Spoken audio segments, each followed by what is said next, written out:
Before I came to Congress, I spent over a decade as a cop in the Denver metro area, and I saw the fentanyl crisis grow in my state and across the country. In 2023, Colorado had the second highest overdose rate in the nation for teenagers, and 75% of that was attributed to fentanyl. Earlier this year, we had the sixth largest fentanyl seizure in U.S. history happen in the south side of the Denver metro area. 6.8 million lethal doses of fentanyl in that seizure.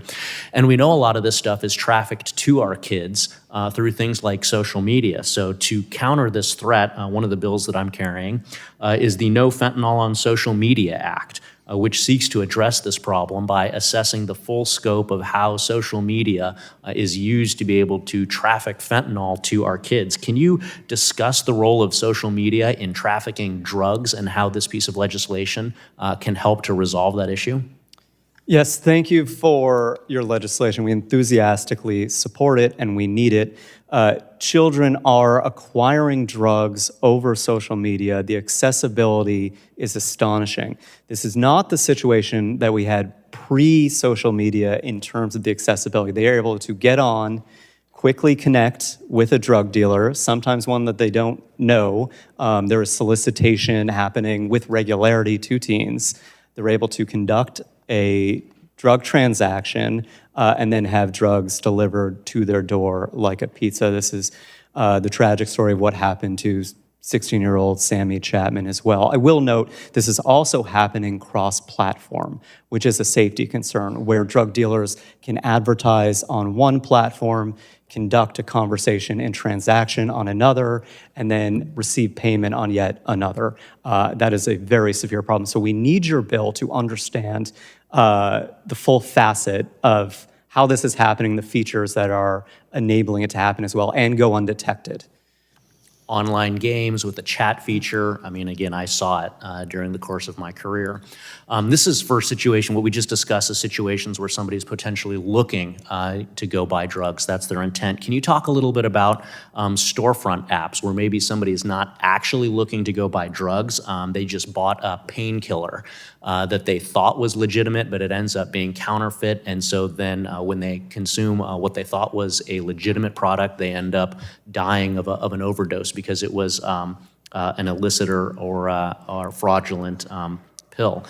So can you just talk about how policy solutions like what we're discussing today can be used to fix some of the storefront nature of these apps where people are buying something they think is legit but ends up being fraudulent? Well, the focus of this hearing on children, so I'll focus on children there. We see this happening with children. And again, Sammy Chapman thought that he was buying Xanax over social media. I wish I could name all the parents and children here and honor them. That's the case with a lot of the parents here as well. And so legislation like Sammy's Law would help protect against a child that is otherwise bored, trying to go out and get something like Adderall, Xanax, Vicodin, which we're now seeing being poisoned with fentanyl and being lethal. And that education awareness needs to spread as well. But Sammy's Law is a very strong deterrent to that behavior. Thank you. And then final question here. In your comments, you talked about some of the other harms that come from kids on social media. We've talked a lot about drugs. As a cop, I unfortunately had many situations where I interacted with kids being human trafficked over the internet and over social media. And for me as a cop, probably the most shocking statistic once I really got into this space was understanding that a lot of times this trafficking happens within a half a mile of these kids' home. It's done through peer pressure over social media, and then the exploitation, whether it's digital, whether it's sexting, whether it's an actual in-person encounter. I mean, it can happen in their own home. I had one girl, 14 years old, that was repeatedly trafficked in her own basement through social media and online peer pressure. So can you just talk about things that this committee can do legislatively to be able to put guardrails around situations like that? 20 seconds. Yeah. Trafficking, sextortion, our children are no longer safe in their homes. That includes cyberbullying as well, which does not end at the end of the school day. And so there are a range of solutions on here. I have 5 seconds. Let me highlight Sammy's Law once again. All the dangers that you mentioned. A parent would get an alert. as that risk is imminent and occurring so that they could provide immediate life-saving support.